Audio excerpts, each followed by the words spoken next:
Hey folks, what's going on? Rock Lee Smiley here with Volume 2 of Let's Get Better at Overwatch. This is the series where we look at a game from multiple perspectives, take apart what exactly went down, how we could maybe do some things differently, what maybe went wrong, what maybe went right, and see if we can get to the bottom of what exactly is going on in all of the microplays of a particular game.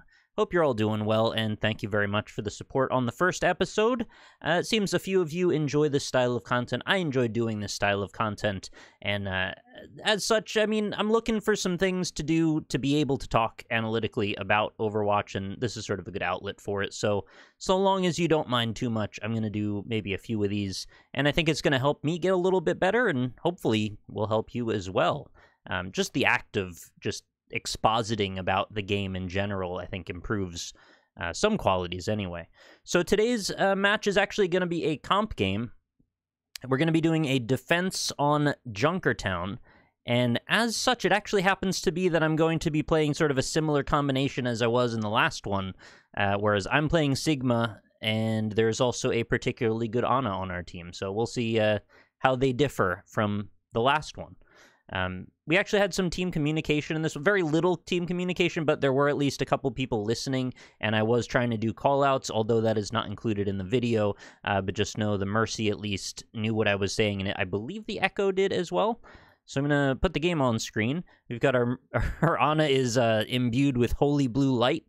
Well, you can probably figure out if you know what you're looking at here. Who's over there? Hello. Yeah, we've got an Echo who is doing that, apparently. So, let's look at our team comm quickly before I hit the button. We got a DPS line of a McCree and an Echo. That seems fine. Can't really complain.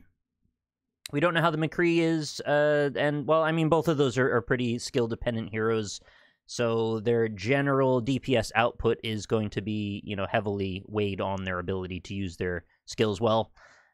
Our tank line is me, Sigma, and a Zarya, so we're playing two off-tanks, which may or may not work out in our favor. And our healers are a fairly strong DPS, a very strong healing output support line of Ana and Mercy. I definitely love having a Mercy for the res and sustain. Granted, she's not the highest healing output in the game, but she's definitely handy. And on the enemy team, we've got a tank line of a Rhine and a Hog. Can't really complain. Pretty brawly type group. Then we've got the same healers on their side with a Ana and a Mercy. And then their DPS line, pretty common to see actually. Some medium long range DPS to start coming out on attack in Junkertown. So pretty typical to see Widow duels happening, actually, on this first point. And there is something a little bit exceptional about this game. I don't want to overhype it or anything, but it does end in a way that is not super typical of this map anyway. So let us hit play. I'm going to start with my own view. I think that's going to be the standard move for each new game. We're going to watch from my perspective first, because that's how I experienced it, and you'll experience it that way as well. Then we'll kind of dig into it a little bit further, and then from there we'll try other perspectives and see if we can pick up on some things that weren't obvious from my initial perspective. So right out of the gate, we're trying to hold this corner. This is, I think, fairly typical to set up on. I'm a little bit further ahead, actually, further pushed up than I think I'd like to be. I'm just trying to get some early hits in so that way I can get a little bit of ult gain as we start. Our Zarya is pretty responsive. She seems to be trying to give me shields as often as is pretty much reasonable. So we're just we're brawling, and I'm just throwing some orbs out. There is a Widow who just kind of has free reign right now, and I think the one that's going to contest her, if anyone, would be our Echo. And I'm not seeing a lot of shots going in from our Echo at the moment. If I remember correctly, and I haven't watched every perspective on this game, but I've watched a few of them, and I did watch the Widow. I believe she moves forward, and I think our Echo engages her after that. So I just took a pretty hard shot from the Echo. I'm looking about half health. I think in the moment, I'm kind of caught up with what's going on in the front line. I'm more worried about just keeping them away from the cart and trying to make sure it doesn't move forward, and I'm kind of just taking shots from the Widow, which is not the smartest play. I mean, probably putting my shield up at her would have been better. But anyway, I take shelter behind this corner finally, and we throw some balls in through the door.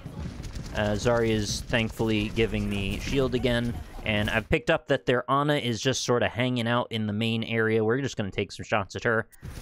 She's very low. Yeah, I couldn't resist taking that hit and trying to finish off the Ana. So I'm building a rock here. We're going to probably throw that at Mercy, I believe. Oh, no, we're throwing it at the tank line, which is actually, in retrospect, maybe not the best play, but we seem to have taken their Rhine off guard, and I'm right on top of him. Our Zarya seems to be on the hog. How will this resolve? The mystery thickens. All right, I had to hand out there because I was getting kind of pushed a bit heavily. Honestly, if the two of the tanks on their team were a bit more coordinated, they would have just turned and killed me there. So, in a better position from a little bit more coordinated team, I think I would have just lost my initiative on that one. Oh, I should mention, by the way, this is a low silver game. I'm playing at around 1600 SR. Tank is my lowest comp SR ranking, and I don't know, I'll let it be up to you guys whether you think or not this is, like, pretty standard silver play off of me and off of the team in general. You may be surprised, really, I think what the linchpin ends up being with regard to why we win, and I guess I'm just going to spoil it. Yeah, we do win this engagement. Well, granted, we're only doing the defensive point, so I guess I could say it's not about winning so much as we're just keeping them from winning, but they don't push it all the way, is what I should have said. Okay, so their Rhine has committed hard through the little room on the side, and our Ana, being of sound mind and body, has chosen to pull out her sleep dart and make a big play. Love it. I just realized, why am I not playing from first person? I don't know. Spacebar, that's what we do for that. Makes it a little harder to visualize what it is I'm looking at, right, when you're not seeing that. So I'm taking some shots at their soldier. He's just kind of digging in on us, and I'm just going to see if I can bounce a couple of my balls off his head. Yeah, decided to ricochet that one off the side of that little platform instead. It's a weird angle, right? Because, like, you have to basically just body shot him for it to even land. They don't seem to really want to get on the cart, and I'm just going to take advantage of that, because they all kind of push at the same moment, and then they put themselves in range of a pretty freaking fat ult. But I think, where's their Widow at? Oh, they don't have a Widow anymore, right? The Widow switches off to Ashe now, so I don't really have to worry about getting sniped as much, although Ashe can still snipe as well. Sorry, I'm pausing a lot. I need to probably rein it in a little bit. It's because I don't remember all the plays as perfectly as I did on the last game, so I'm taking it as it comes. So we make sure we got their Rhine down there. I think that's important, because now they don't have, like, a fulcrum point to leverage off of. A Hog can still get some damage done, don't get me wrong, but having the force of a Hog and a Rhine at the same time, definitely, this is preferable. So now we want to isolate one of their supports. We've just dispatched their Ana again. By the way, in the last episode, I did call a Widow a Pharah for some reason, and I don't know why I did that. Okay, we got to rewind that one, because that was a big misplay on my part. But anyway, I am aware that Widow is not Pharah. My brain just did something dumb. Okay, so I'm really focused on this soldier right now. And I didn't even... I don't know if you could hear that. That was a very weird scream coming out of Sigma. What actually happened here is the Mercy, I believe, got the res. Yeah, the res has gone off. You can see the Rhine in the back corner there, which I looked at, but I don't think I processed. So the res happened, the Rhine is there, he's separated out from his team, and, well, what do you think happens? Well, you know already, because you watched it happen twice already. Pretty reasonable call to turn around and not get hit by the, by the Rhine charging. You could hear the charge coming. He went, ha! And I just didn't. Anyway, I deserve that. Fair play to the Reinhardt. What would I have even done differently there? Well, at the very least, backing up would have helped. You know, trying to play a more defensive posture instead of still thinking I should just take on the soldier. So that was probably the most egregious thing I did so far, at least as far as I can tell. But there's probably been quite a few mistakes. All right, so I did actually make a call at this point. Try not to go in. Let's hold... Stay back by the window, and we'll push in together. I'll drop in, we go then. So they were receptive to that call. The Echo did kind of push in a little bit, but she knew to back off. So the team was working with me, and I'm really proud of that. And this doesn't happen nearly as often as it ought to, especially in Silver, I believe. People are just kind of brawling. They just want to get back into the flow of the game. They don't really think too much about the strategy. Sometimes they just want to go, go, go. And that is often what ends up getting people staggered, and as a result of being staggered, you never really get momentum back going in your favor, and momentum is a huge part of this game. So if you feel that momentum slipping, you need to stop. Just wait. Go in as a group. I mean, like a vastly huge, disproportionately large advantage comes from numbers alone. Whether the skill is a factor or not, just having more people on your team usually can be a deciding factor. So you want to try and take fights that are 6v6 as often as possible. And obviously, you know, you could play that by ear a little bit because sometimes both teams will lose one, lose two, and you kind of have to decide at the moment what's the right play to make. All right, so I jump in. There's a lot of stuff in front of me at the moment. This is not always what you want to see, but I'm a tank, you know? Big ol' Sigma with 400 health and a bit of shield and a barrier. Barrier. Just whiffed a rock into that pillar for some reason. I don't know what that was. A terrible throw. I basically just want to touch the cart. Okay, so we had a hammer down come from the enemy Rhine, then our Zarya threw in her Grav.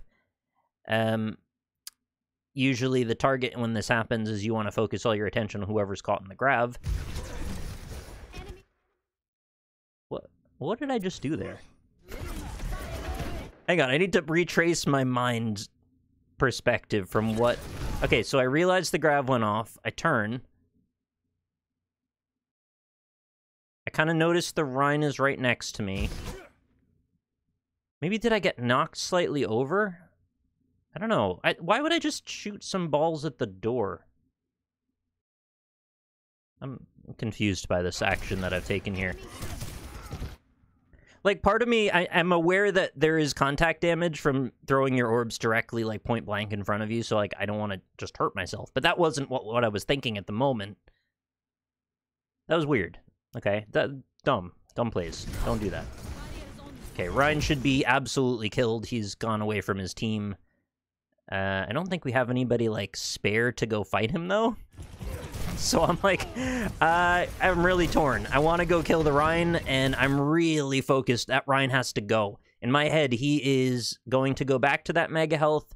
He's going to go get support back from him, from their team. The Mercy's probably going to... Well, the Mercy's dead at the moment. Actually, I wasn't thinking this clearly, but I was figuring one of their supports was alive and was going to go heal him up. Basically, he's out of the fight. I should have just taken that as for granted at this point. Disengaging Ryan. All I can try and do is break his shield and push him. I was calling for my team to come help me. They were all occupied at the moment on the cart and doing other things. Actually, I don't know if that's 100% true, but they were mostly occupied. I think the McCree might have been faffing a bit. We'll see. Really weird charge there. Instead of hitting me into the wall, just kind of ejected me from the room. It must have been some kind of like angled sloped surface kind of thing going on where it just shot me out. I'm still so focused. Like, this is not a good idea. I don't know why I didn't just put my barrier out. I think because I knew when I come out the door, I want to have the barrier ready, and there's like the 2-second cooldown now, which didn't used to be a thing, but now it is a thing. And the whole team is basically looking at me now. I see the Mercy. I really want to kill the Mercy. I do kill the Mercy, but at the cost of my life. So, at the very least, they're down a healer. That might encumber their ability to push, but not a great trade. I mean, killing the Mercy is really good, but you don't always want to die as a result. You could say that was a mistake. I mean, I really just wanted to kill her, and I let it get the better of me there. Thankfully, the whole rest of our team is on the cart. It looks like, well, we just lost our Mercy to the Hog. Big unfortunate. We now have no res. And Bob is out. Okay, our MVP Ana, though, is on the case. I think she was waiting on the cooldown. for her sleep, and in it comes just when my hand finishes off.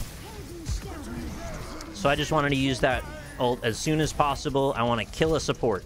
At the very least, I want to kill a support. Blocked his helix, thankfully. Unfortunately, let our Mercy die. I really just was tunnel vision super hard at this point. Alright, so we're not in a great spot here. I mean, we kind of got through the Bob push. Fair enough, but it looks like they're going to be able to push the rest of the way. Yeah, they got that A through.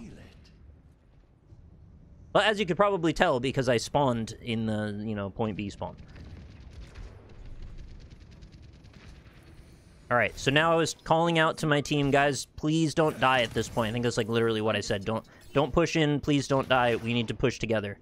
And they backed off. I was, again, really proud of that. So the soldier's very low, but he's ulting. Okay, so priorities right now. What's going on? We've got an ulting soldier, we've got an Ashe up top. Their Ashe, which was like weirdly uncontested for a lot of the game. Then we've got all of them down on the cart. My thought process here was I just want to get in the face of this soldier so he can't kill our team with his tac visor. And I have tools at my disposal, you know. I can throw a rock at him, I can put my barrier in his face, I can put my hand out and suck up his ult. I just want to be where he is so he doesn't have vision on everyone else. Our Echo's on it too. She's trying to get in his face too a little bit, throwing some orbs of a viscous variety out. How did she throw that fast? Didn't she just use her bombs like a moment ago? Oh, that sucks. The Mercy was so low. I just misjudged my distance from her. I thought I had an easy melee there. Okay, so Ana's just like standing. Okay, I wanted to throw a rock in case she didn't get killed by the McCree, but she did, so no worries. Not a great cooldown to just kind of throw away, but, you know, we weren't being pushed. And this is a consideration that you have to make sometimes.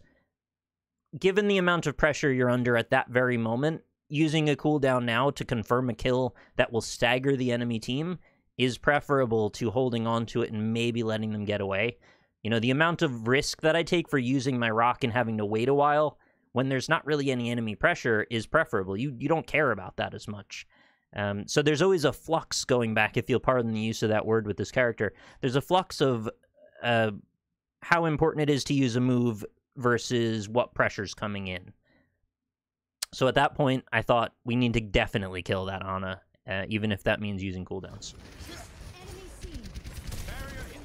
And I want to consider that as well. If you're playing Ana as well, use your sleep dart almost on cooldown whenever it's up, if you're not being pressured. You know, you'll have a few seconds to get one back, most likely before the team pushes in. And if it can stop someone or cause them to stagger, that's like a disproportionate value. Alright, so I see this as a huge opportunity. What's the one thing you can really screw up Orion by doing? Well, CC him and he doesn't have a shield. Once there's no shield, well, the world is ours, because the Mercy might be open for attack. And we push the Rhine forward. It looks like the Mercy doesn't probably know what to do, and I wouldn't either if I was playing that Mercy. I would probably I would probably GA out of that situation, because all of a sudden, well, there's a tank on top of me, and, well, I probably should have focused a bit more on her. But that allowed, did you see that? In that tiny amount of time that shield was down, our Ana immediately threw in her nade. She was watching for that. Love it. Yeah, so we got a little quick kill on the Rhine. Unfortunately, they did get the res in. So this is really a huge unfortunate. This is another one of those minor interactions I'm not really sure what the hell to say about. So the Grav came in, and we didn't coordinate. The Zarya was not in comms, and I didn't think that she was going to Grav there. But I should have, because it was like a prime moment for one. They had people grouped together, and so I threw my ult in as well, and, well, they get held to the ground. I try to lift them up. They don't go anywhere.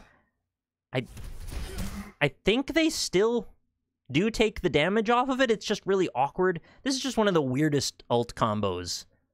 Don't probably combo these together. They're just weird. So communication would have solved that problem, no doubt. But on the upside, they're down to a minute left. We just got a kill on their Mercy, so their Mercy's out of the game now for 20 seconds. So they're down to, like, last fight territory, and I was really, really wanting to kill that freaking Ryan. Did you see how close he was there? I'm gonna go back.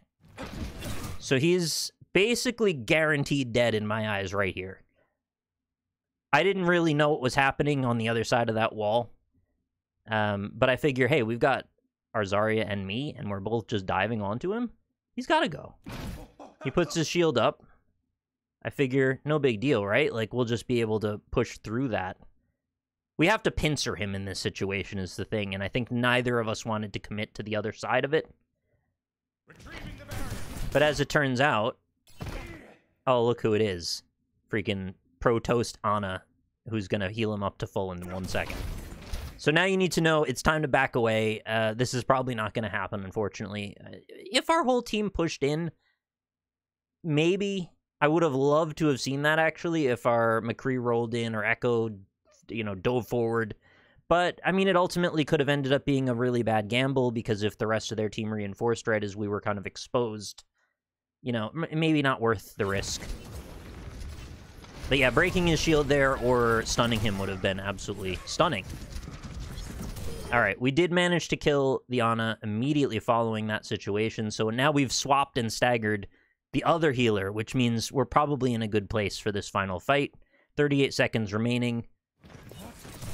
I don't think she has res yet. Yeah, and now the Mercy's dead too. So they're basically stuck on their last fight now. If they're going to have time to even get one more engage, they're going to want to wait for the healers to come back. For anyone here, like, the fact that they haven't backed away for the healers to reinforce, I see that as, like, we've won. Although I shouldn't be that overconfident, slow and insidious and all that. Alright, so the healers have reinforced. Now they have 15 seconds. It's exactly enough time for an engage. The Rhine has now dashed into the wall to reset. Which, yeah, I guess that's a good call. He wanted to get back to the Mercy real fast. I just yeeted a rock into his shield. Dumb move. Don't do that. Keep your rock for something more useful, like an ult that you could stun someone out of. I'm looking at this Mercy who just got a Zarya bubble, and I'm like, oh, let's just give some Zarya some charge there, no problem. Good move. You know, how many mistakes am I gonna make? Jesus. Alright, Zarya's gotta be dead. Yeah, Zarya's dead. Our McCree's going for an ult on the corner up above there, and I believe a Bob just got called in. Yeah, I see the Bob just dropping in from above by don't blame me. I thought that said don't blame meme. Alright, so that's the res that we were hoping I could stun out of. And actually, I did have Rock at the moment, so I don't know why I didn't just use that. Instead, I just tried to power her down through direct action. Yeah, okay, so I did actually use the Rock. I was just delayed in doing it. So rather than potentially just kill her and not let the res, now we've got to deal with 2 tanks and a Bob. The McCree used his ult to kill the Bob. Thank you, McCree. Appreciate it. And we've got another... see, I had to use the wall there, and our Ana kept me alive. Our Zarya also had some decent plays in there as well. I don't mean to say, like, she wasn't working. She was definitely doing some stuff, too. And so they managed to get together there when I was thinking they were just kind of toast already. So this is what I was saying. Don't let, you know, overconfidence make you think you won, because a lot of the time they'll rally at the last second when you don't expect it. And if you look at our health bars right now, 3 of us are antied, and I'm facing down a Rhine. This is not where you want to be. This is kind of, well, I mean, they're down 2, though, and we have our whole team. Well, I know how this turns out, but, like, this was ropier than it should have been, given the advantage we had at the time. So I'm really struggling to get a target, because I don't know how to rotate around these tanks. They just keep kind of getting in my face and then slightly repositioning. But I see my moment here. I'm like, I know that the soldier's pushing me real hard. I really just need to do something to kill one of these supports again. So I go for the rock. I kind of botch it a little bit. It was close, but I didn't quite land it. And now we've got them backing away a little, and in comes the hammer down. My health's up and down and up and down, and I'm like, if I get caught out here stunned 1 too many times, I'm done. And I'm pretty sure if I die, this is not going to be good. So this is a really risky spot. Like, I only know that I can push this hard because I've been very confident in my healer's abilities. They've been really showing good strength in keeping me alive. And if I was taking early deaths earlier in this fight, I would not be probably in this position right now trying to keep the cart in place. And it's not usually a great idea to play the cart this hard, but it's also simultaneously this corner, which, yes, yes, yes, yes, yes, yes, yes, yes. That should seal it. Little punch to her head. I should have been watching more where that Mercy was going, because she may have had res up again. And we just managed to zone them off the point enough to get the secured position there. So, yeah, that was an exciting match. And I think we were all in pretty good spirits after that. I was very thankful. I told my healers that they did a great job. And our Mercy said, like, I'm terrible at Mercy. I was like, no, I don't think you were. You seem to be okay. But let's swap over to our Ana. And we're not going to watch the attack phase here. We're just going to go back and reset, because this is probably going to be quite long, since I intend to do several perspectives here. Maybe we'll do 2 on each side instead of 3? I don't know. See how long this ends up turning out. I did stop a lot this time. So I want to specifically highlight a few positional things with this Ana. As I said last time, I'm playing a lot of Ana myself, and I've been getting a lot better, and I've been noticing a really good tip to playing Ana is to pretend that the front of your gun is very heavy.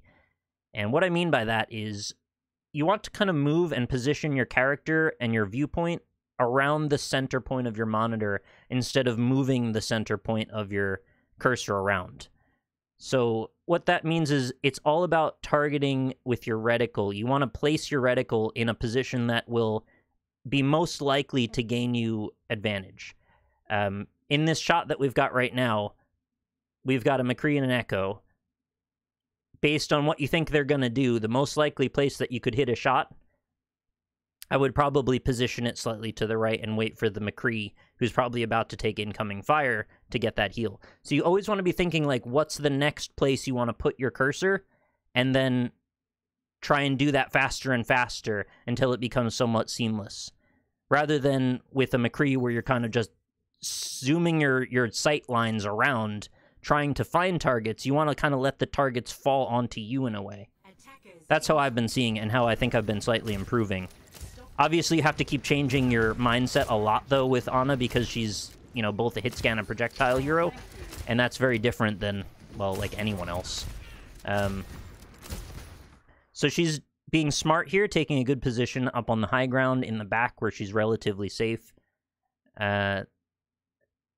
She's just kind of scoping it out. Like, she's just watching where the damage is going to come from and who's in the most danger of dying. Obviously, the one with the critical on them is in danger of dying, but other than that, a couple scope shots in. Don't know why we ignored our Mercy there. That was not great, but I would probably say that was tunnel vision. Also, Mercy does regenerate. This is a really subtle little factor, but I do kind of take an inventory of my heroes on my team and what their propensity for death is. So if I have a Reaper on my team, he's got self-heal, right? So I'm probably less likely to want to commit to healing him as hard as, well, you know, my Sigma that can't really do much other than just back up or shield or eat. I mean, he does have that at least, whereas even further away from that might be like a Reinhardt who doesn't have anything other than his shield. I don't have any way to just suddenly gain back a bunch of anything, so... but yeah, just kind of keep track of who's got what. You know, your DPS are probably not going to be able to replenish their health unless they're a certain few people.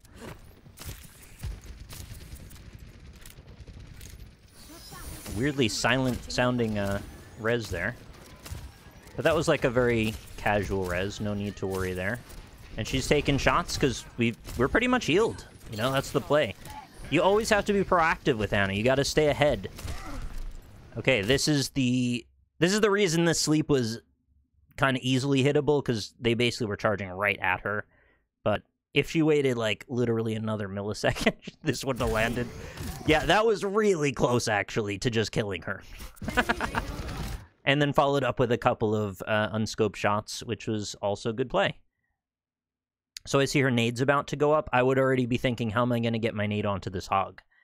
Hog needs to be naded as close to 100% of the time as you can make time for. But he's going to back up because he knows this is a threat. Thankfully, she's being so proactive. She's even looking for DPS opportunities. I mean, you don't want a healer that's overcommitted to DPSing, but, like, you kind of need a healer that is at least slightly committed to it whenever there's an opportunity.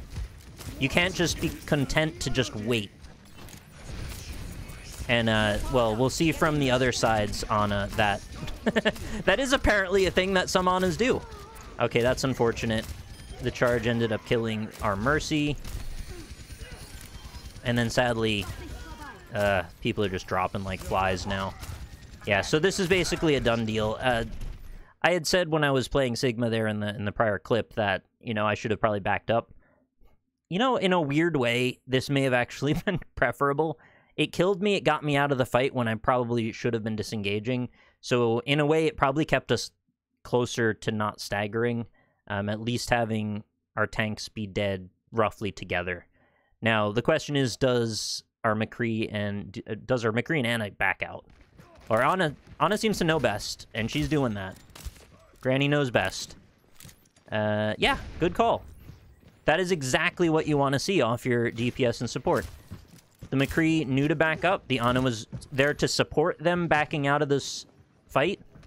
Our Echo has kind of prematurely jumped in. I was cautioning them to please not, but, you know, lust for battle accomplishes sometimes accidental great things. I don't know. That's not really a thing. Don't do that. Okay, thankfully, our Ana was there ready to go for the healing shots. And there, I'm in now. They have a res just went off. Their Ana is standing still. So this is a really strange thing. Don't know quite why. Our Ana picks up on that and says, okay, we would like for you to have one less support. Let's make that happen. Actually, I can probably tell you what happened there. They expected to be dead, not to be rezzed, and they're probably doing something else on their computer and saw this as an opportunity to go back to doing that thing in the 15 seconds until they can play again. And our Mercy stayed tethered the whole time and was like, I wish I didn't res them. Sucks a bit, but what can you do? Well, you know, play comp and not do that. That's what you can do. So our Echo has copied the Rhine. Very nice. This is where I completely tunnel visioned on their Rhine. Called for help, but they were kind of busy. Yeah, everybody's just kind of like floating around. Our Zarya did come to back me up, but by that time, I think the Rhine had gotten out the door. And the Ashe had come to meet their Rhine, and just wasn't really as helpful at that point. Okay, very good shot off our McCree. That reminds me, there was a particular play. Oh, that happens in the second phase, sorry. It was like, there was a thing that I was waiting to talk about, but then it never happened. I was like, oh no, that's later. Yeah, absolutely would have done that too, even though I don't know if it was the right play. You know, an anti-hog hog that's that low, you just want to get that last shot off on him. And yes, our team absolutely needed help there, but also, you know, it's also helping your team for the hog not to be in the game, too. So, I don't know, that's a tough judgment call. Ryan is losing his mind into that corner. This is a very good shot, actually. That connected. I didn't think that connected. Although the Echo now seeks refuge from the Bob behind those walls. I think makes it a little harder to hit those shots. And now getting a lot of pressure coming in. And dead, unfortunately. Yeah, well, sometimes you need a health restore. That's just how it is. Okay, looking at the ground. Very good. So this is where a lot of times your team will want to still push in and fight, but it would be a mistake. Now, you can see, I think our Ana knows this, but she's also reinforcing into a position that's meant to be useful to her. The whole team's there. There's two of them. Like, don't. All you can do here is call for them to fall back, but, like, support them when you can. And that's basically, like, she saw the Zarya was a lost cause, I think. She was down to 1 HP by the time she could come around the corner. even if she got the shot in, there's a couple seconds before the healing actually is like fully back. It's not instantaneous, although the hit scan shot is instantaneous, it still ticks. So yeah, the Zarya was probably dead no matter what, and probably better to just write her off and focus on healing the McCree. Hope that he can back away and stay alive. But this is unfortunate because it means we're a little bit longer from being back together as a group again. Thankfully, we minimized this to some degree. She was smart there. She chose to stay out of that position that was about to get potentially rushed by whatever was coming in. I think she would have been safe there like another couple seconds, but it's not worth the risk if they get up there. It was proactive to try and stay out of that position. See, the Ashe just knew to go up immediately. I would have done that if I was that Ashe as well. Dad Ashe. So this is where I'm getting in the face of the soldier. It looks like she's pretty much just supporting me. She didn't even need to heal me there. But appreciate it. Pretty big nade went in. Cool, and we've secured momentum back, and she cleans up the Ashe. That just leaves the Mercy that unfortunately gets away. And whoever else was on the other side of that wall. Oh no, the Mercy didn't get away, right. The Mercy and the Ana were both together, and then we cleaned them both. Done. Right, so now we've got momentum back tipped in our favor. There's no pressure whatsoever at this moment, so, you know, whatever you need to keep everybody topped up. Prepare your positioning for the next engage. This is an important point, by the way. The downtime between actual fights is still worth considering your strategic advantage over. It's not just time to, like, emote and spray. I mean, in comp, I mean, anyway. Quick play is less of a factor, but when you're here, you know, if you're here to win, which I want to take it seriously, I want to get better, you need to position yourself in that downtime to receive the enemy in an advantageous way. And our Ana has been doing that, generally speaking. Great nade. That could have been bad. Thankfully, another really well-timed shot. I just want you to pay attention to how... Oh, that should have hit, shouldn't it? Maybe the Rhine Shield blocked it. How impactful an Ana that's trying can be. Just like a huge difference maker in this game. Not trying to downplay the Mercy either. She was fine. But just Ana as a hero in general is so strong. It's really worth getting to know her kit and trying to really think about what you need to be doing to get the most out of it at any point. See, there really wasn't anybody to nade at that point, and she's going to get another one back by the time there is. Nice shot. So I'm not too mad about that, but at the same time also there was, you know, the small health pack like right there. I don't know that that nade was necessary, but as I said, it didn't really matter that much. All right, very difficult trying to contest with that soldier who's just basically taking shots right into her face. Nice. Just needed a little bit of a tap to finish her off.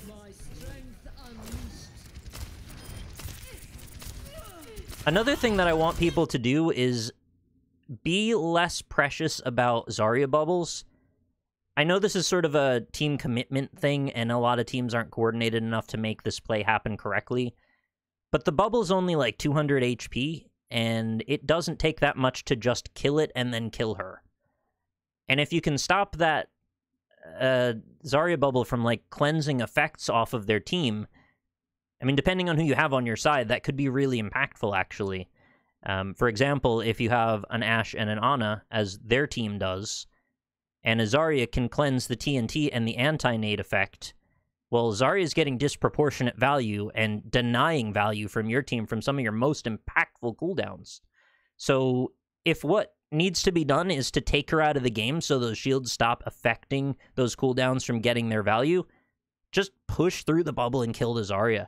Don't even worry about it giving her charge. Just straight up do it and kill her. I know this is like probably not a thing we need to even consider at Silver SR, but I would like to see it just happen. Like, just start to not really be as big a factor. Because there's been a lot of times when I've been playing Ana and Zarya is really messing me up. And that's not really a play that I can make single-handedly. Like, I need the team to be on board for that. But if the team is on board, it goes pretty easily. So she's just bouncing targets in a really dramatic way. I just want to frame this moment as she comes down the stairs and looks at what's in front. Just consider the human brain for a moment. The human Brian. So, as you're looking for a target right here in this mess of colors and actions and effects, think of all the things that Ana needs to consider right now. So everybody ensconced in orange is right now behind a Rhine shield. All of those targets are off limit.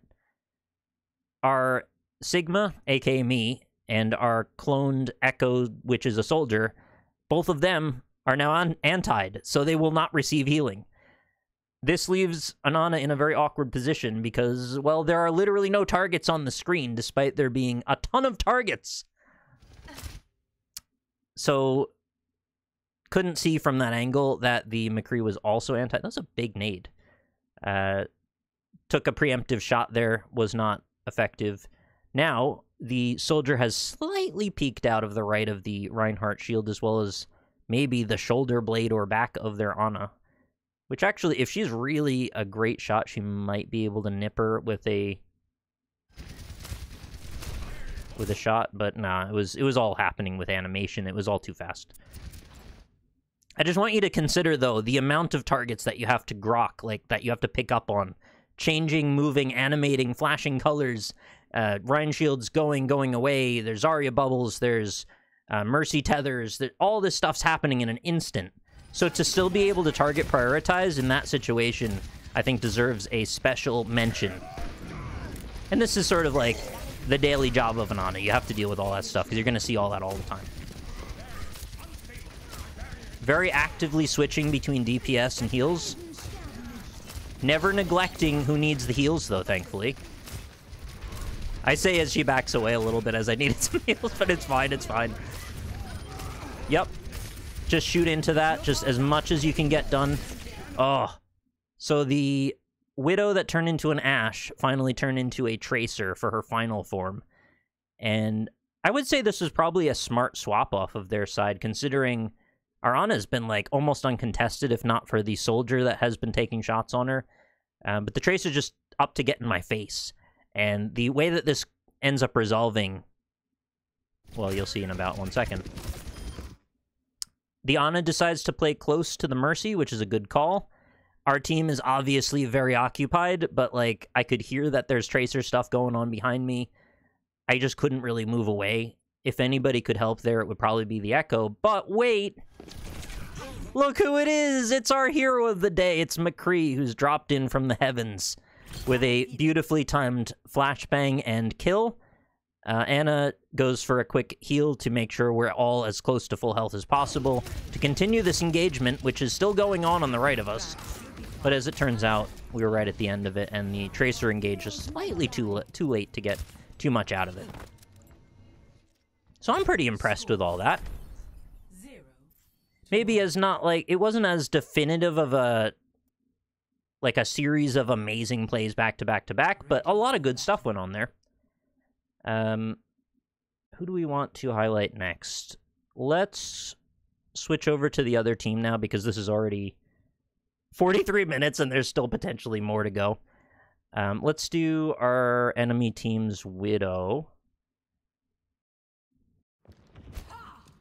Again, I like that it's somebody that mixes up quite a bit, switching up their heroes. I like trying to get into their head of why they're making those decisions. So, very common, as I said, that you'll start attack with a Widow. We shouldn't have been surprised at all to see that was the case. I mean, I wasn't surprised, but we didn't really set up in a way that would have been helpful to dealing with her. So we're just kind of letting her take shots on our team at the moment. She's going to rotate her way around, hit the rooftop, as you do. Just taking shots on me. I mean, if she's going to take shots on anybody, I'd like it to be me, but she will eventually kill me if I let that continue. She's... She was about to kill the Mercy. Thankfully, our Echo threw in a volley of explosive grenade bombs on her. I don't know, I just, like, blank on the name of the gel bombs sometimes. just machine gunning me, just kind of looking for opportunities. See, this is like... I don't know, it's like equally bad off both of our parts. The Widow probably shouldn't have been this exposed and this far forward to, like, let us know that she's available to be killed. I think most McCrees would be able to hit a couple shots here. And, well, I ended up just throwing a ball at her. But, like, in that position, anybody, that was fair game to get the kill there. I think, like, literally anybody on our team, except for maybe, I don't know, Mercy. Like, honestly, Mercy, too, could even sometimes get a kill on the Widow. I've been dived by Valking Mercy a few times as Widow, and it's frustrating because you don't know what to do. You're just like, this is so much happening, and I can't really reposition now, and I've died. And then your team's like, your Widow's shit. Or the other team is like that, and then our team might be too.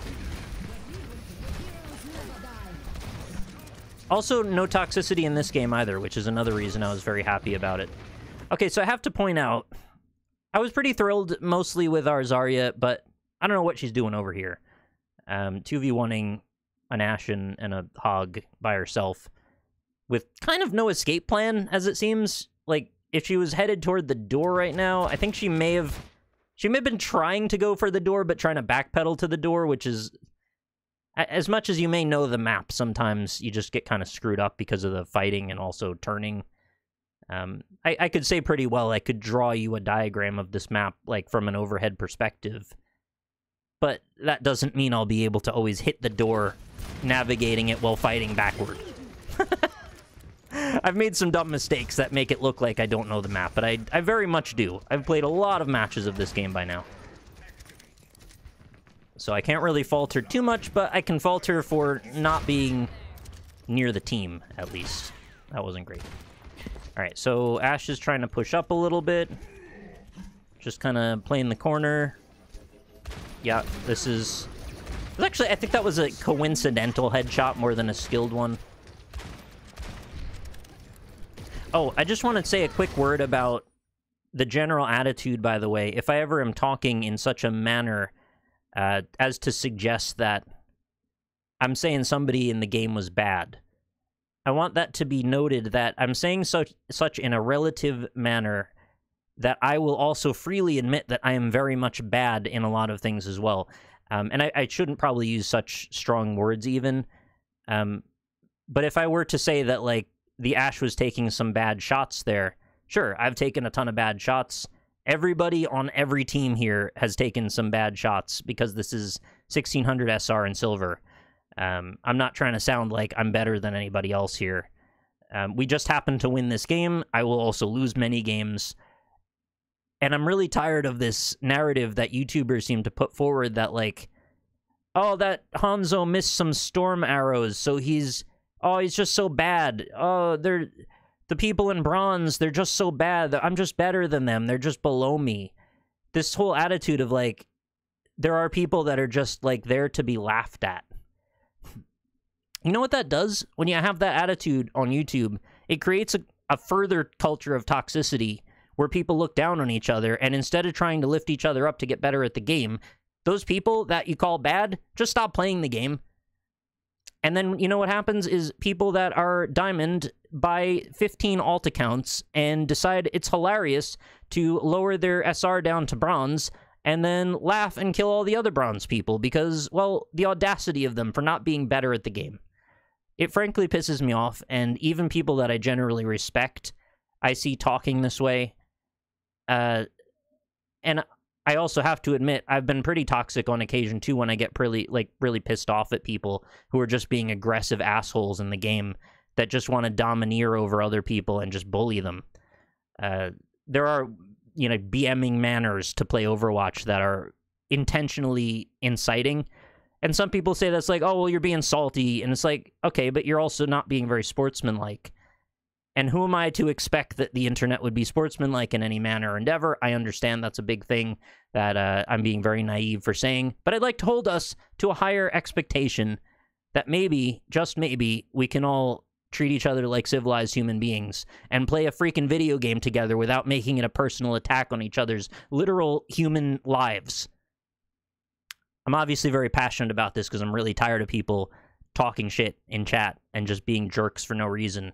We could actually have a great time like we had in this game, where people just, you know, play respectfully. It's not that much to ask. So, I was about to say the Ashe missed a few shots there. I consider that fortuitous for us. But, you know, it's silver, right? Like, we're in just barely out of bronze.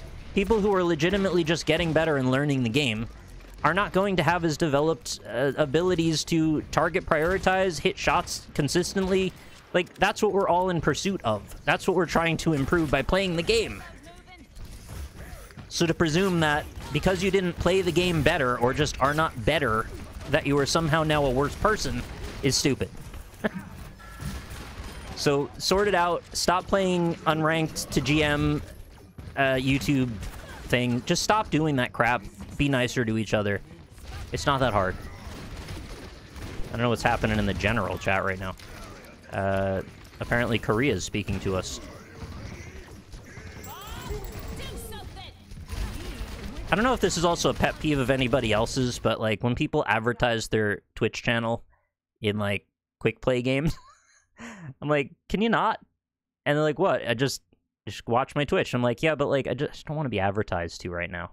I just want to play Overwatch. Everything feels like a hustle all the time. Like, there's no downtime ever in anything. It's always, I need to sell something. I need to sell. Sell, sell, sell, sell. Yeah, fair enough. Their Ashe has gotten a good few kills there. I mean, that was fine. That was a decent play off their Ashe. Kill our Mercy. Kill me.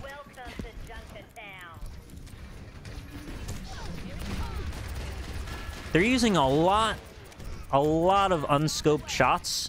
Not using ADS, aim down sights, and this is one of those things that, like, cues you into that they're a newer player, because as you shoot more and more from the hip like that, your accuracy gets worse, and by the, like, 4th or 5th shot of that, I don't even think there was much of a chance of any of those shots landing. So that's just sort of a matter of understanding how the game mechanics work, and just sitting in the training mode or whatever, and just aiming at stuff and just seeing what the shots do while you hit left mouse. So it's not any kind of indictment on skill. It's just, like, it's a matter of not knowing something. And if you're an Ashe player who is often using, you know, left click without aim down sight, be aware your shots are less and less accurate the more you do that. And you have to give it a little bit of time. She is using the coach gun for repositioning, which is not generally something I see a lot of beginners do. I don't even know if I should call this person a beginner. I don't know what their status is. Maybe they're not a beginner to Overwatch, but they're new-ish to Ashe. Could be. Looking for a target. Fair enough. There's also something to be said about just measured, accurate shots. And I think this is a thing that, in the haste of target, target, target, you know, get as much value as you can, you kind of lose sight sometimes, like, literally lose your sight of what the goal is, which is to, like, stay calm, stay relaxed, look at the thing you need to kill, put your dot over it, and click the button. You just need to do a click the button, and we start to get too frantic. You just gotta slow it down occasionally. And this is especially appropriate for Widow, because you're usually out of the battle even more than anybody else, but it can definitely fit Ashe as well. Just think about what shot you need to land to get the most value at that moment. And it's usually kill the Mercy. Yeah, so that was like 3 or 4 shots there, I think just went right around the McCree's head. They were at least ADS shots, but, you know, that'll just come in time. The more you play, the more likely you'll hit those shots. And you need to take a little bit of time to just practice certain shots, too. Like, I literally spent hours trying to kill Farm Mercies, because I just kept running into them in games over and over and over and over and over again, and I was getting so frustrated because I was choking. There was just, the Mercy would just keep the Pharah constantly always healed, and I couldn't seem to nail where exactly her hitbox was, because her wings are kind of fluttery, and just the effects of it all, and the pressure of knowing, you know, basically 2 Pharah rockets, if they impact right, and I'm dead. So, you know, there's only so much you can do, but some practice to make sure that whatever shots you do take are as likely as they can to land Those are really helpful training exercises. And I really did just spend hours shooting at Valking Mercies and Farm Mercies. And if you're an Ashe player, I absolutely recommend that you do that. You really need to internalize what that hitbox looks like. Hey, look who it is. Look who it is! Oh, bye, Anna. Well, I hope you're having fun standing outside of spawn for some reason. 60 seconds remaining. We'll get to her in a moment. So, I know I've kind of gone off on a bit of a diatribe here, a couple of them, just talking about random things. But I think this is sort of a good conduit for it, because, like, you're seeing these plays play out. There's not a ton that I could say other than just, like, working on your accuracy, target prioritization is not generally too bad. Probably want to make sure when you throw your dynamites, they're hitting at least 2 targets. Look for those sweet dynamites, because they're going to build your ult so fast. And maybe the biggest mistake that I made when I started playing Ashe was not realizing how powerful TNT was. See, that is not a good use of TNT. I understand that was a completely panicked moment, but in that case, like, it probably wasn't going to get anything done anyway. But if you would have just been a little more measured, maybe just used 1 TNT earlier. Did you see your gun just bounce? That was weird. As the replay viewer being weird. 1 more tick off of that TNT and she would have had a bob for the last fight rather than this one, which could have actually changed the tide of the battle. You know, the sooner you get those ults, the more you get them, the more value you get out of them. That McCree ult, by the way, I just want to frame that up one more time. The play here, if there is a play to be made, and this takes quite a bit of skill and nuance to be able to pull this off, but you basically had a reticle placed already. You do 1 left click shot, then ADS, so left click, hold right, then left click again on the head. That would have just removed that McCree from the battle. Instead, she goes for a single unscoped shot, which, as it turns out, doesn't really help. I did say she didn't really hit too much with that grenade or that TNT, but she actually did an okay TNT there. The one after that, though, was just on the Echo, and it didn't really hit anything. Yeah, see, the pressure there isn't really that helpful, because, like, think about what's going on in that shot. So the Ana is basically right within line of sight from the Mercy. The Mercy knew as soon as she saw that TNT go off, she's going to heal the Ana. Ana's also got a health pack and a grenade to heal herself, so as much as that's nice chip damage, it would have been much better placed just into our team in general. I would have waited for me and the Zarya and the McCree to all stand close together and just tried to hit that. Especially since I was antied there, you actually that TNT could have taken me out of the fight, which may have just turned that battle for them. Very likely it would have, actually, because I don't think we would have stood up for long with all of them pushing when I was down. Okay, so then we go in with the Tracer for the final fight, which is totally fair. Like, switching to Tracer just to get in fast is generally like an okay play to do that. If the choice is between just get back to the battle versus you're just walking and then the battle ends, you know, obviously if you can have any impact at all, it's better than none. And she's just kind of just blipping in and out, just looking for a target. And this is a lot of the poking phase of playing Tracer, just looking for somebody to dive on. She sees her opportunity. I slightly move to the side. All of a sudden, an avenue has opened, and Ragtimer awaits. Unfortunate on the miss with the sleep there. It actually, she was so close, the sleep may have just straight up hit her out of default, like, placement. And that's, as an Ana, you want to take shots that are as close to guaranteed as possible, because Sleep Dart is a long cooldown. You want to only use it when it has potential impact, and I completely don't blame her for using one there. It looked like the Tracer's going to blink straight into it, but just slightly too fast. And then in comes our hero with the drop-in flashbang, which is pretty cool to see. Rip Tracer. And that's that.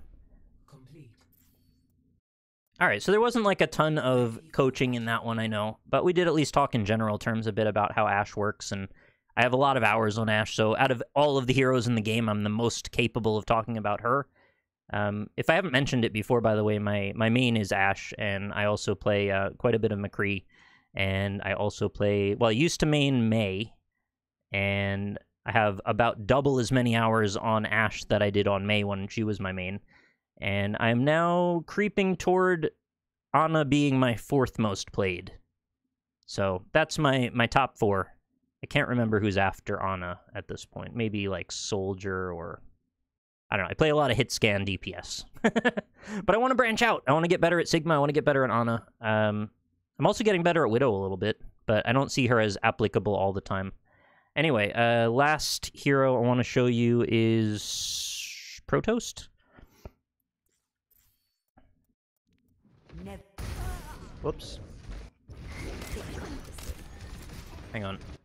I want to actually capture the moment they breached the door. I think there was something that happened there. Oh, she hasn't picked yet. Okay, right. So, this is going to become very self-evident very quickly.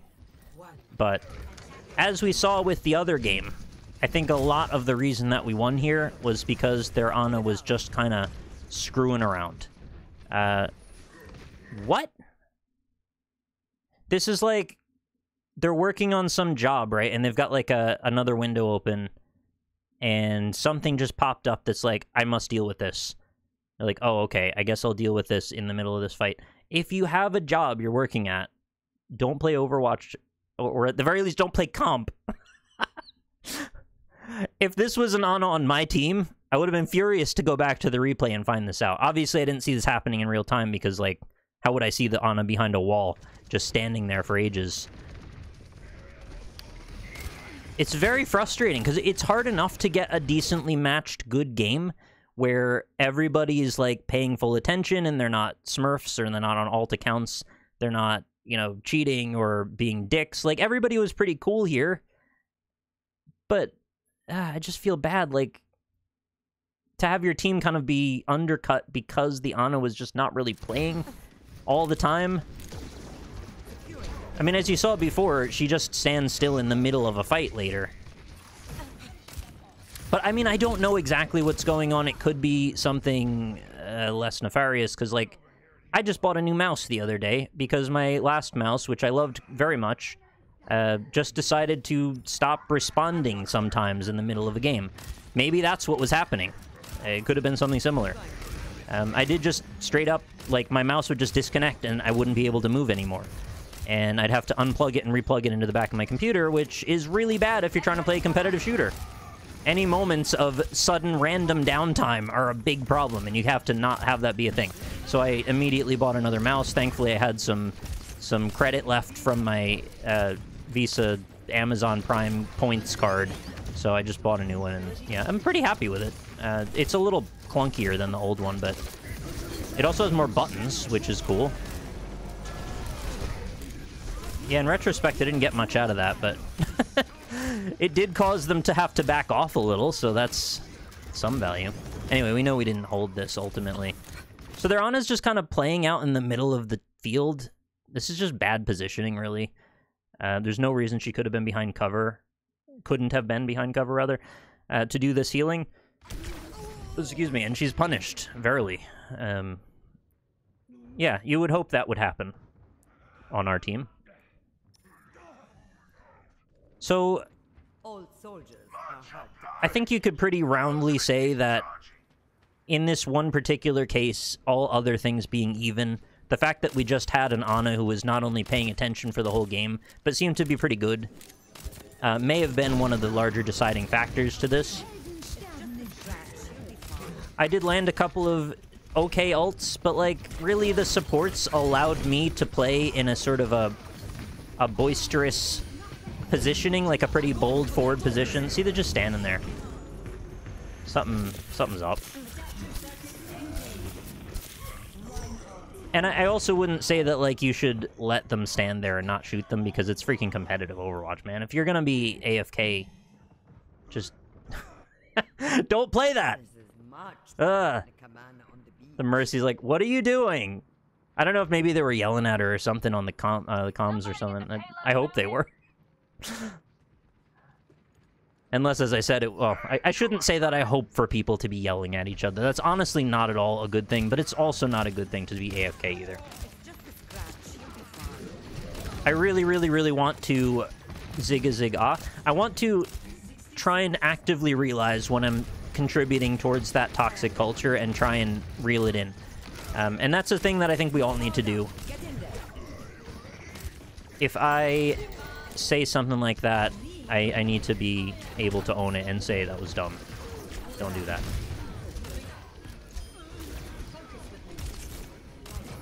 Ideally, everybody here should be supporting each other to the best of their ability. I know, I guess you could say the first offense was being AFK in the middle of a game. But still, you know, yelling at people isn't really productive, no matter what the case may be. The payload has reached the checkpoint.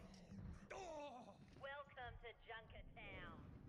Old soldiers are hard. So, like, although there isn't a lot that needs to be done at this very moment for Ana, you at least could be pushing up and positioning. I suppose I would probably be stuck... Yeah, need healing. I would be stuck in the under... Yeah, I don't know. I don't know which is the better place to be. I was going to say the little hallway to the back of this, or over by the Mega Health, depending on where our team was at the moment. They're already so far forward, though.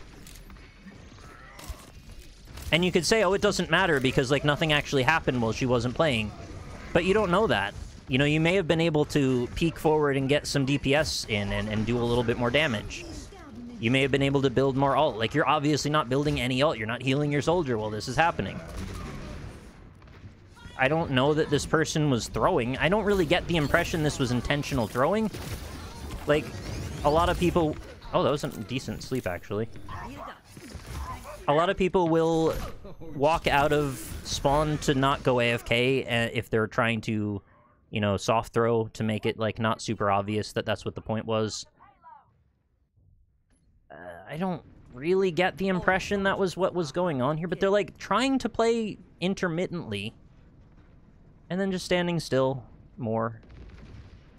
And I didn't know this was happening, obviously. I mean, I would have probably considered reporting them if I had seen this happen to this degree. The other team never mentioned it in the chat, which, you know, I guess fair play to them. They weren't trying to throw anybody under the bus either, but it must have been frustrating. They must have seen it happening. 60 seconds remaining. I mean, this last push, they were like 10% in the game, if that.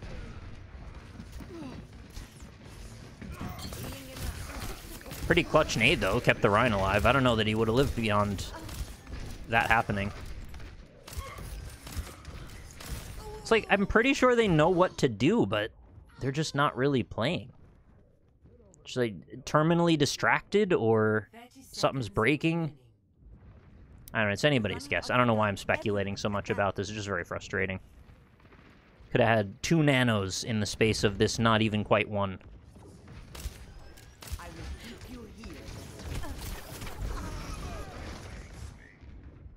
So they're just dead over and over again. They're so distracted by whatever it was that was going on. The time that they are focusing, they're getting like 1 play in and then dying. Rather than get into a position and use that position to leverage for more value after that.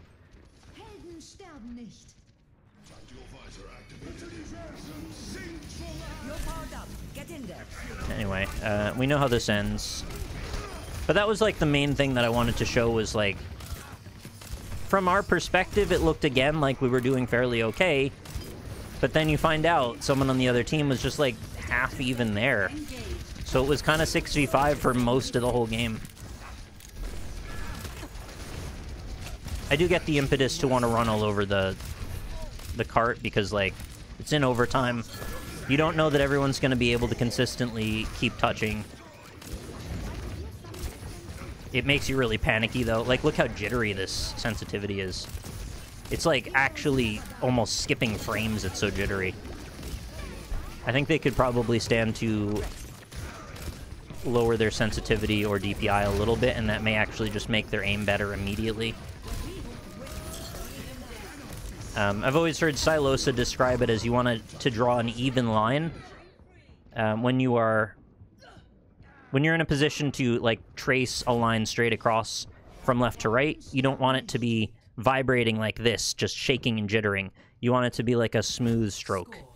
And that kind of high sensitivity or high DPI and sensitivity tends to result in that kind of thing. And it makes it much harder to hit shots that are generally sure thing. And you do really need pretty good accuracy to play Ana.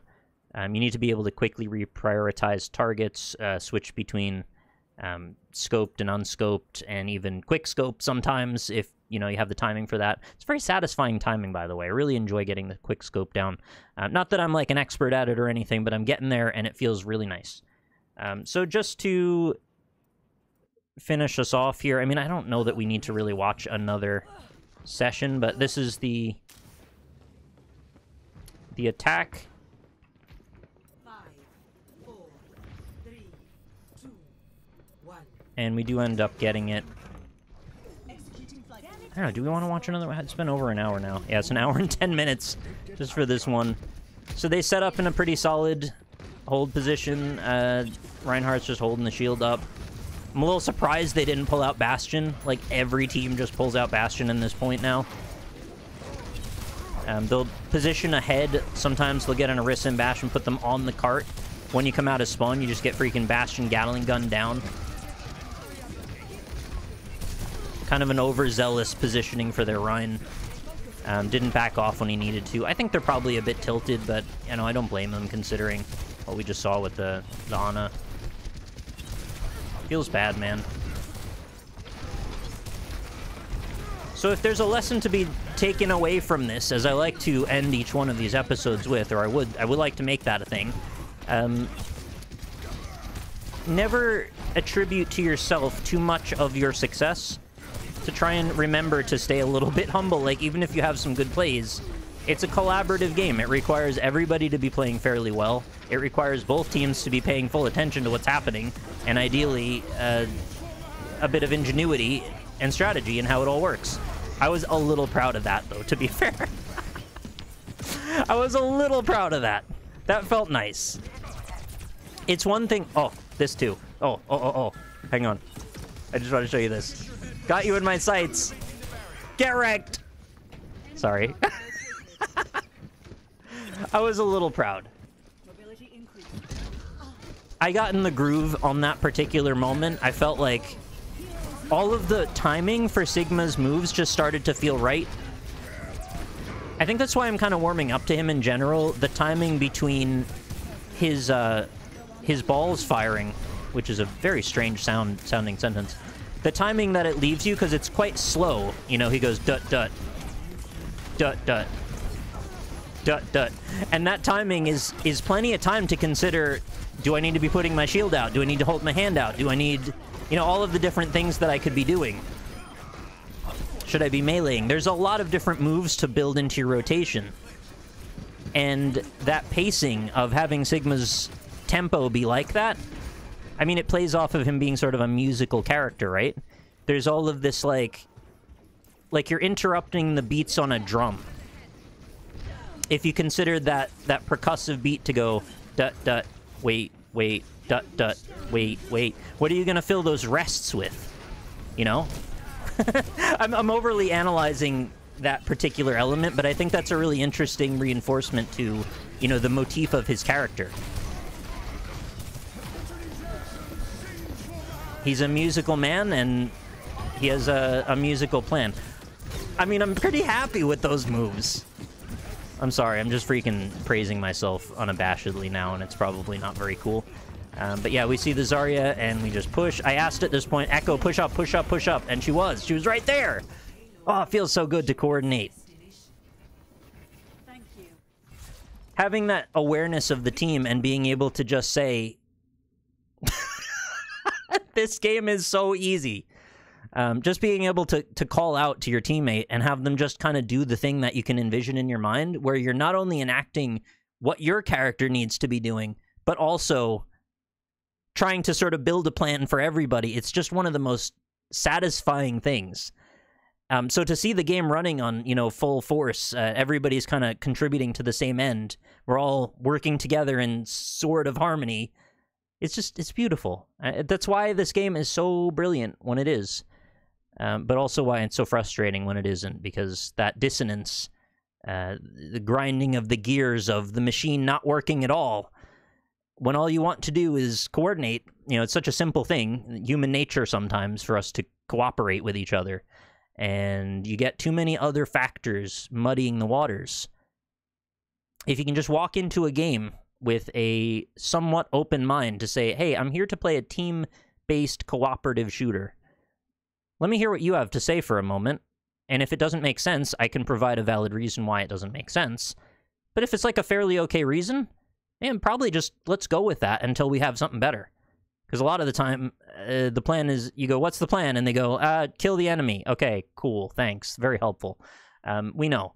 We want to kill the enemy, but, well, you have to react a little bit, and you have to be able to think on the fly. And I think one of the strongest elements and the ways that you can grow as a player is to be able to sort of run human resources with the rest of the people on your team and be able to hear what people are saying and diffuse anger and take the temperature down. Praise people when they're doing well, disregard negativity as much as you can, block and report people who are harassing, bully, that type of person. And then one would hope over the scope of the game that, the administrative level would start to just block and IP ban the racist, homophobic, transphobic, sexist, those type of people, get them out of the game entirely. Granted, we all need to be on the same page about that too, and a lot of people simply don't care or apathetic because, well, they're either defensive about it because it's something they may have said in the past, or they think it's not worth the time or effort because nothing will get done. We just have to all commit to caring that something gets done.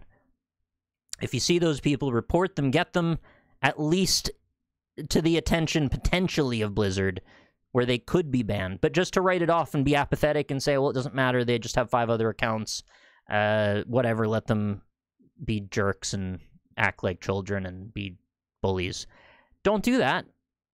Even if they have other accounts to go to, make the road as rough for them as possible, because maybe they'll lose interest. Maybe they'll realize it's not worth the time and effort to just be a jerk for no reason. So I've said my piece now. That's gone on very long. Thank you very much for watching. Let's get better at Overwatch. I hope that you enjoyed this. If you did, let me know. I'd love to hear from you in the comments. I will probably do a few more of these if you guys are interested in it. Probably not over an hour, but, it happens. It was just fun to chat, and I just went off in a million directions. So I will try and find one that is not Sigma and Anna next time. I'm sure I can do it. I'm sure. Anyway, thanks for watching. If you enjoyed it, let me know. Leave a like and all that good stuff. Also, you can buy my shirts. I have lots of designs. I have a July exclusive one. Links in the video description. I hope you enjoy the designs. I've made most of them myself, and I have more coming down the line. So thanks for watching for the 3rd time. See you next time. Have a good night.